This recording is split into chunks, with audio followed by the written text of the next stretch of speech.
Mrs. Herbert has a prosthetic. And she got a new one, I think, this summer. And every time she would wear sandals on her actual foot, it would always like throw off her balance, throw off her hip. And so she asked us to create something that could maybe help her get her balance. Kendra Herbert came to me with a problem that she had with her prosthetic.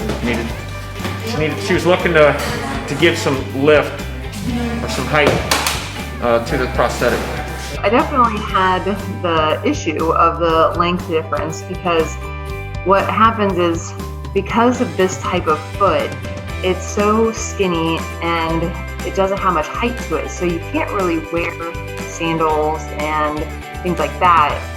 It looked like fun. It was something that we could do to help someone else, but at the same time, it was like, what are we gonna do to help her?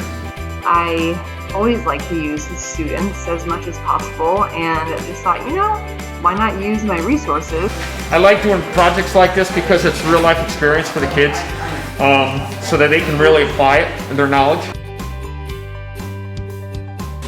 We went up and asked her questions about the constraints and what she needed out of this product, and then we came back and brainstormed and thought of different ideas. Mr. Fetzer told us to bring in like shoes, something. One of those was a flip-flop, and we kind of decided just to make a little slip-on sandal. They were thinking like, you're going to be on all different surfaces, so we really need to make sure that the bottom isn't very slippery and things like that too.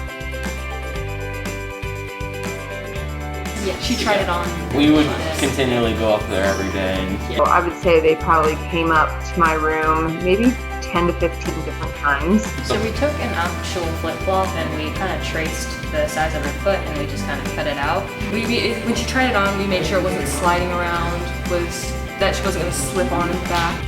So they thought, we need to put something on the back of it so that it can't slide anymore. Laser printed and cut out like a piece of acrylic so that it would stay on her heel. To mold the acrylic, we had to take like a piece of wood. We put some holes in like the edges and we nailed it down. That used to be just a flat piece of. And we used a heat gun and we kind of melted it and molded it into the shape so it would stay. And we spray painted it black because she wanted everything black.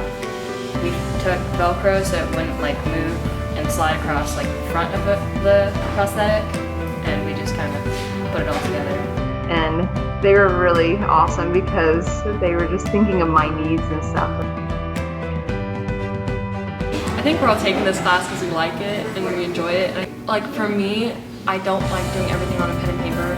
It just gets kind of repetitive and you kind of lose interest. And being able to do things that are helping people and building things and designing and all this kind of stuff, it makes things more fun. It makes me want to do them more and participate and do them. I want the board to know that students are actually utilizing their skills that they're learning in that class and applying it.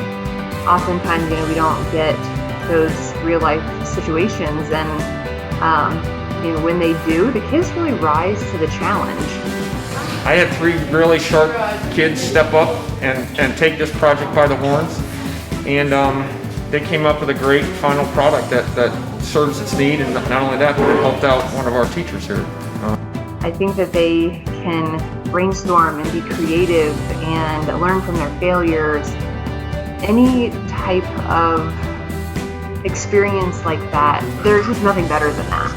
I feel like we all felt pretty good about doing this. We felt glad that we were helping someone else.